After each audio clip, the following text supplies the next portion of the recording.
Pour favoriser une expérience de mobilité accueillante pour tous les usagers de la ville, il est indispensable de faire trois choses. La première chose, c'est qu'il faut renforcer les fondamentaux de l'expérience de mobilité. L'expérience de mobilité, elle doit être efficace, elle doit être adaptée aux usages, personnalisée, elle doit être maîtrisée de bout en bout.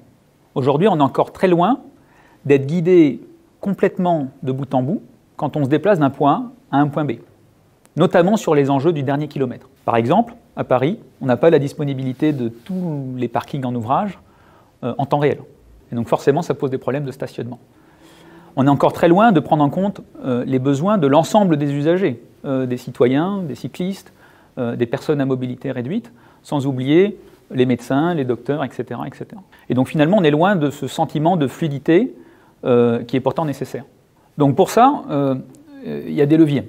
Et parmi les leviers, il faut que cette mobilité, elle soit basée sur une véritable vision système. Il faut qu'elle soit plus connectée et basée sur plus de données. Et donc là, on a des leviers formidables avec les évolutions technologiques pour y arriver.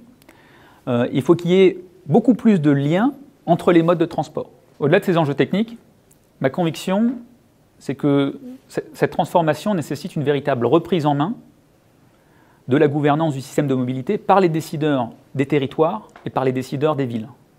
Seuls eux peuvent garantir un véritable équilibre entre qualité de service et prix pour l'ensemble des usagers et en prenant en compte l'ensemble du système de mobilité.